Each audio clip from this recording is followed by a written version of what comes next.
যে গোটা দুনিয়ায় বাংলাদেশের সাম্প্রতিক ঘটনা প্রবাহ নিয়ে মোটামুটিভাবে এক ধরনের যৌক্তিক বিশ্লেষণ, মোটামুটিভাবে সঠিক তথ্য উপাত্তের ভিত্তিতে প্রতিবেদন প্রকাশিত হচ্ছে।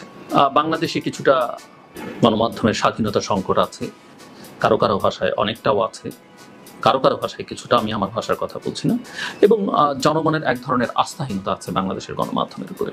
বিশ্বাসযোগ্যতার একটা সংকট আছে। সেই সংকট কেন তৈরি হয়েছে, কিভাবে সেটা অতিক্রম করা যাবে, সেটা নিয়ে আমরা ভবিষ্যতে কথা বলার চেষ্টা করব। আজকে আমি গত 23 জুলাই এই সাম্প্রতিক যে কোটা আন্দোলন, তার প্রেক্ষিতে ক্র্যাকডাউন, হতাহতের ঘটনা, হত্যাযজ্ঞ, ধ্বংসযজ্ঞ, এর মধ্যে যুক্তরাষ্ট্রের প্রভাবশালী সংবাদপত্র দ্য নিউ ইয়র্ক টাইমস একটি লেখা প্রকাশ করেছে। সেই লেখাটি আপনাদের সামনে খানিকটা তুলে ধরতে চাই। তারা কি বলতে চেয়েছে। মুজিব মার্শাল নিউ ইয়র্ক টাইমসের হয়ে এই লেখাটি লিখেছেন। শিরোনামটির বাংলা করলে যেটা দাঁড়ায় যে ক্র্যাকডাউন বাংলাদেশের প্রধানমন্ত্রীর জন্য একটা বড় চ্যালেঞ্জ তৈরি করেছে। এটা নিউ ইয়র্ক টাইমসের বিশ্লেষণ। অনেকে এটা নিয়ে কথাবার্তা কিছুটা বলেছেন যে এটা অনেক যৌক্তিকতা আছে এই বক্তব্যে।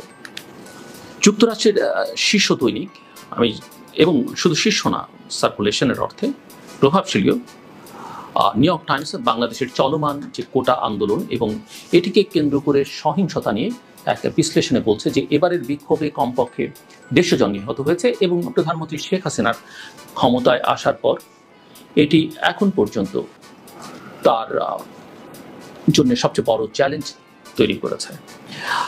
23 তারিখ পর্যন্ত নিউ ইয়র্ক টাইমস এটাকে 150 জন বলেছে, কিন্তু আমরা ইতিমধ্যেই জানি যে এই সংখ্যাটা, অর্থাৎ নিহতের সংখ্যা যারা হত্যাকাণ্ডের শিকার হয়েছেন, সংখ্যাটা 200 পেরিয়ে গেছে। ইতিমধ্যেই 6-7 হাজারের মতো গ্রেপ্তার হয়েছে, অসংখ্য মামলা হয়েছে, সেগুলো আমরা কম বেশি সবাই জানি। যাই হোক, আমি আবার নিউ ইয়র্ক টাইমসের প্রসঙ্গেই যাই। তাদের কথা অনুযায়ী যে আমি যেটা বলছিলাম একটু আগে, যে গত 23 জুলাই নিউ ইয়র্ক টাইমসের সংবাদ বিশ্লেষণে বলা হচ্ছে যে যারা বাইরে থেকে দেখছেন তাদের জন্য বাংলাদেশের প্রধানমন্ত্রী শেখ হাসিনা একটি আকর্ষণীয় গল্প উপস্থাপন করেছেন। তিনি বিশ্বের সবচেয়ে দীর্ঘকালীন মহিলা সরকার প্রধানদের মধ্যে একজন, আর রঙিন শাড়ি পরা এমন একজন ধর্মনিরপেক্ষ মুসলিম যিনি ইসলামিক জঙ্গিবাদের বিরুদ্ধে লড়াই করেছেন, লক্ষ লক্ষ মানুষকে দারিদ্র্য থেকে বের করে এনেছেন এবং ভারত ও চীন উভয়কেই তার পাশে রেখেছেন। নিউ ইয়র্ক টাইমস এভাবে বলবার চেষ্টা করেছে। তারা আরও বলছে যে কিন্তু এই আপাত দৃষ্টিতে সাফল্য এসেছে একটি ভারী মূল্য দিয়ে। বিগত 15 বছরে শেখ হাসিনা তার কর্তৃত্বকে গভীরভাবে সংহত করেছেন এবং 17 কোটি মানুষের এই জাতিকে বিভক্ত করেছেন। যারা তার ক্ষমতার রিংকে চুম্বন করেছিল তাদের পৃষ্ঠপোষকতা, ক্ষমতা এবং দায় মুক্তি দিয়ে পুরস্কৃত করা হয়, আর যারা ভিন্ন মতাবলম্বী তাদের ভাগ্যে জোটে দমন, পীড়ন, সীমাহীন আইনি ঝামেলা ও কারাবরণ। যেটা আমি খানিকটা একটু আগে উল্লেখ করেছি যে কি পরিমাণ মানুষ গ্রেপ্তার হয়েছেন, মারা যারা গেছেন তো গেছেনই, হাজার হাজার মানুষ আহত হসপিটালে, এবং কি পরিমাণ মামলা হচ্ছে। নিউ ইয়র্ক টাইমসের বিশ্লেষণে বলা হচ্ছে যে এই মাসে যে টেকসই প্রতিবাদ বাংলাদেশকে আন্দোলিত করেছে তা হলো নিরঙ্কুশ ক্ষমতার জন্য হাসিনার ফর্মুলার বিরুদ্ধে একটি প্রতিক্রিয়া। এটি এমন এক রক্তাক্ত ক্র্যাকডাউন যাতে কমপক্ষে 150 জন প্রাণ হারিয়েছে, যা টানা 4র্থ মেয়াদে প্রধানমন্ত্রী হওয়ার কয়েক মাস পরেই তার আধিপত্যের জন্য এখন পর্যন্ত সবচেয়ে বড় চ্যালেঞ্জ তৈরি করেছে। বিশ্লেষণে, নিউ ইয়র্ক টাইমসের বিশ্লেষণে বলা হয়, সরকারি নিরাপত্তা বাহিনী এবং শেখ হাসিনার দলের ক্যাডারদের কর্মকাণ্ডের সহিংস প্রতিক্রিয়া দেশকে নৈরাজ্যের দ্বারপ্রান্তে পৌঁছে দেয়। এরপর কারফিউ জারি করা হয়, সামরিক বাহিনী রাস্তায় টহল দেয়, হেলিকপ্টার প্রায় উপরে চক্কর দেয়, ইন্টারনেট বন্ধ করা হয় এবং ফোন কল গুরুতরভাবে সীমিত করা হয়। এই ক্র্যাকডাউনকে কূটনীতিক এবং বিশ্লেষকরা এমন নৃশংসতা বলে অভিহিত করেছেন যে সাম্প্রতিক দশকগুলোতে বাংলাদেশে নজিরবিহীন ছিল। কূটনীতিক এবং কর্মকর্তারা বলছেন যে কমপক্ষে 150 জন নিহতের সংখ্যা একটি রক্ষণশীল ফিগার। স্থানীয় সংবাদপত্র মৃত্যুর সংখ্যা বাড়িয়েছে 200-র কাছাকাছি, আর ছাত্র বিক্ষোভের নেতারা বলছেন যে সংখ্যা সম্ভবত, অর্থাৎ নিহতের সংখ্যা সম্ভবত তার কয়েক গুণ। যুক্তরাষ্ট্রের এই দৈনিক নিউ ইয়র্ক টাইমসের প্রতিবেদনে বলা হয়, মিসেস হাসিনা তার সেবায় প্রতিটি বাহিনীকে রাস্তায় মোতায়েন করেছেন, যার মধ্যে একটি ভয়ঙ্কর আধা সামরিক ইউনিট রয়েছে, যাদের নেতারা অতীতে নির্যাতন, বিচার বহির্ভূত হত্যা এবং বলপূর্বক গুমের অভিযোগে আন্তর্জাতিক নিষেধাজ্ঞার সম্মুখীন হয়েছে। বোঝাই যাচ্ছে র্যাপিড অ্যাকশন ব্যাটালিয়নের কথা বলা হয়েছে।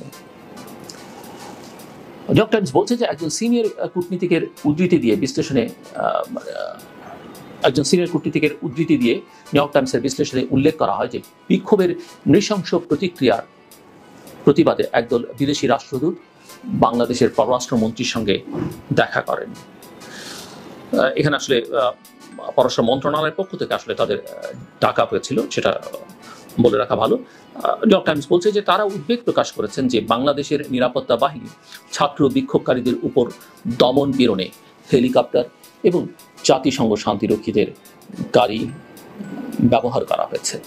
পরিষেবা সংকটের কথা উল্লেখ করে বিশ্বের সবচেয়ে মর্যাদাশীল এবং প্রভাবশালী এই সংবাদপত্রের প্রতিবেদনে বলা হয়েছে যে কারফিউতে পণ্য পরিবহনে বাধা সৃষ্টির ফলে মঙ্গলবার, মনে রাখতে হবে এই বিশ্লেষণটি প্রকাশিত হয়েছে 23 জুলাই, যাই হোক, যেটা তারা বলছে যে সৃষ্টির ফলে মঙ্গলবার রাজধানী শহর ঢাকা গুরুত্বপূর্ণ সরবরাহের অভাব ছিল। কিছু নিত্য প্রয়োজনীয় জিনিস, বিশেষ করে সবজির দাম প্রায় দ্বিগুণ হয়েছে। ইন্টারনেট বন্ধের ফলে প্রিপেইড মিটার পুনরায় লোড করতে না পেরে লোকেরা বিদ্যুৎ এবং গ্যাস অফিসের বাইরে দীর্ঘ লাইনে দাঁড়িয়েছিল।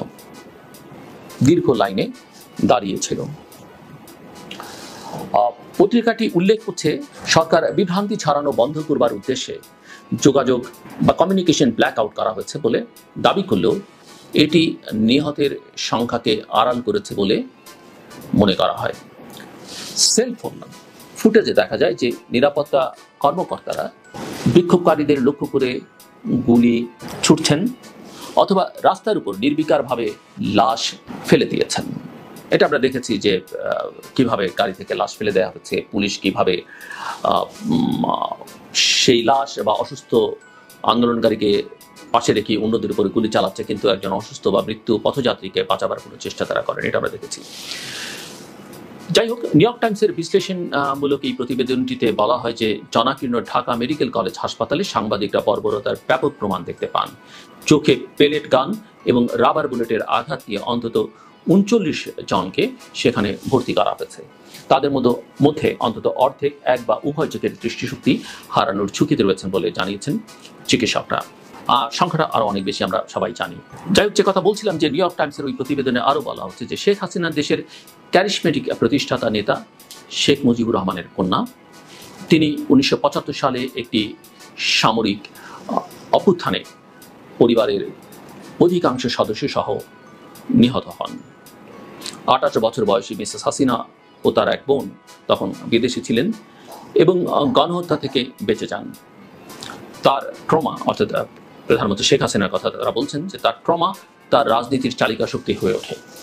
তিনি তার অনুসারীদের স্বাধীনতার উত্তরাধিকারের উপর একচেটিয়া অধিকার প্রদান করতে সহায়তা করেছেন। ভিন্নমত পোষণকারীদের এখনো বিশ্বাসঘাতকতা এবং চরমপন্থার পুরনো শক্তি সম্প্রসারণ হিসেবে চিহ্নিত করা হয়। তার বিরুদ্ধে, অর্থাৎ প্রধানমন্ত্রীর বিরুদ্ধে রাজনৈতিক প্রতিপক্ষকে দমন করার জন্য অভিযুক্ত করা হলে তখন তিনি এই বলে উত্তর দেন যে তারা ক্ষমতায় থাকার সময় আরও খারাপ পন্থা অবলম্বন করেছিল। নিউ ইয়র্ক টাইমসের এই প্রতিবেদনটিতে আরও বলা হয় যে বিরোধী দলগুলো অগত্যা সাম্প্রতিক বিক্ষোভের প্ররোচনাকারী ছিল না, কিন্তু তারা এখন ঝাঁপিয়ে পড়েছে, যা বিশৃঙ্খলা ও সহিংসতা বাড়িয়েছে।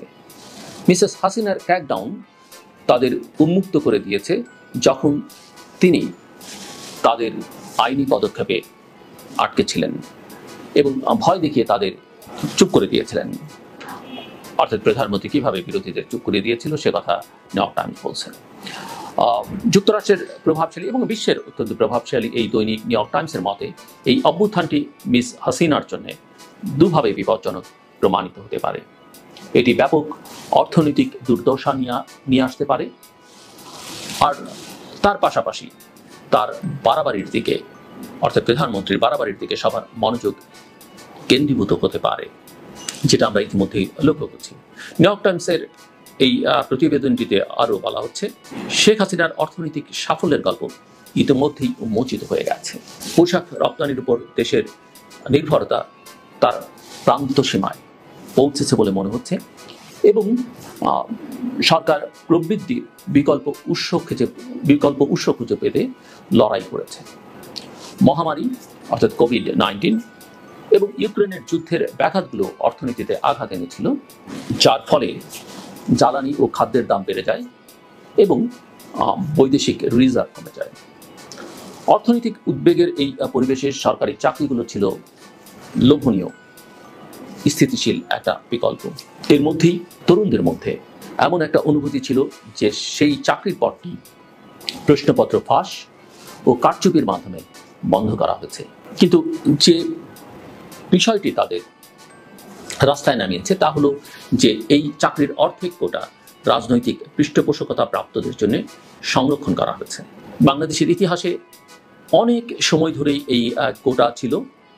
1971-এর পত্রিকাটি 70 লিখেছে যদিও, কিন্তু এটা 1971 হবে। 1971-এর স্বাধীনতা যুদ্ধে মুক্তিযোদ্ধাদের সন্তান এবং নাতি নাতিদের সবচেয়ে বড় অংশ রাখা হয়েছে শেখ হাসিনা তার নিজের সমর্থকদের বোঝাতে নতুনভাবে এর সংজ্ঞায়ন করেছেন।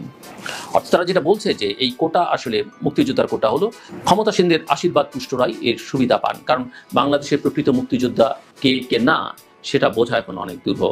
এমনকি অনেক মুক্তিযোদ্ধা সার্টিফিকেটধারী মুক্তিযোদ্ধা আছেন যাদের জন্ম 71-এর মুক্তিযুদ্ধের পরে। আমি আবার এই প্রতিবেদনে যাই, নিউ ইয়র্ক টাইমসের প্রতিবেদনে, এবং প্রতিবেদনটিতে বলা হয় বিক্ষোভ মিস হাসিনাকে 2018 সালে সিস্টেমটি বাতিল করতে এবং যোগ্যতার ভিত্তিতে এটিকে প্রতিস্থাপন করতে বাধ্য করেছিল। কিন্তু দীর্ঘদিন ধরে মিস হাসিনার প্রতি অনুগত হিসেবে দেখা আদালত গত এই গ্রীষ্মে পুরনো ব্যবস্থা পুনঃস্থাপন করেছেন। ছাত্ররা যখন এর প্রতিবাদ শুরু করে তখন তিনি তাদের রাজাকারের বংশধর হিসেবে বর্ণনা করেছিলেন। এটি এমন একটি শব্দ যা মূলত স্বাধীনতা যুদ্ধের সময় বিশ্বাসঘাতক হিসেবে চিহ্নিত হয়ে এসছে। এটি বিক্ষোভকারীদের ক্ষুব্ধ করে এবং মিস হাসিনার সমর্থকদের তাদের আক্রমণ করার জন্য একটি ইঙ্গিত হিসেবে কাজ করে।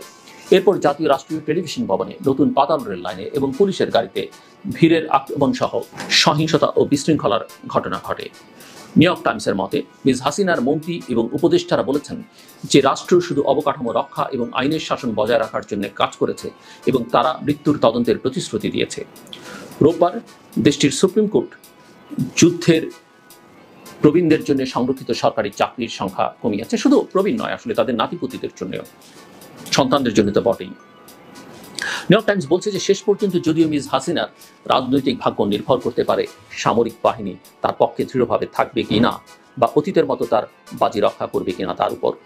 পত্রিকাটিতে বলা হয় যে বিক্ষোভকারীরা মুহূর্তের জন্য ছত্রভঙ্গ হয়ে গেল তাদের দাবি পূরণ না হলে পুনরায় একত্র হওয়ার কথা বলেছে। কিছু মহল বলছে আন্দোলন এখন আর কোটা নিয়ে নয়, আন্দোলন হবে নিহতদের বিচারের জন্য। একটি দল 9 দফা দাবির তালিকা দিয়েছে, যার মধ্যে মিসেস হাসিনার ক্ষমা চাওয়া এবং তার কিছু সহযোগীর পদত্যাগও অন্তর্ভুক্ত রয়েছে। এই ছিল যুক্তরাষ্ট্রের নিউ ইয়র্ক টাইমসের প্রতিবেদনটির মূল কথা। এই কথার সঙ্গে আমি আপনি একমত হতেও পারি, নাও পারি, সেটা অন্য কথা, কিন্তু এর মধ্যে বাস্তবতার কিছু নির্যাস আছে এবং সেটাকে অ্যাড্রেস করতে হবে। চোখ কান কারোই বন্ধ নেই, সবারই খোলা এবং সবাই সব কিছু বোঝেন। এখন সমস্যা হচ্ছে যে যাদের বোঝা দরকার তারা বোঝেন কিনা। তবে একটা কথা আমি বলতে পারি যে এই পরিস্থিতি থেকে চোখ ঘুরিয়ে রাখা সম্ভব নয়, কথা বলা বন্ধ করা সম্ভব নয়। আপনার যদি বিবেক থাকে, আমার যদি বিবেক থাকে, কথা আমাদেরকে বলতেই হবে। তাতে পরিস্থিতি যেখানে গিয়ে দাঁড়াক না কেন, বা আমরা যত বিপদের মধ্যেই পড়ি না কেন, আজকে যারা বিপদে পড়েছেন আমরা যদি তাদের পাশে না দাঁড়াই, আমরাও যখন বিপদে পড়বো আমাদের পাশে কেউ দাঁড়াবে না, সেটা যেন আমরা সবাই মাথায় রাখি। আমার কথা শুনবার জন্য আপনাদের অসংখ্য ধন্যবাদ, আপনাদের সবার জন্য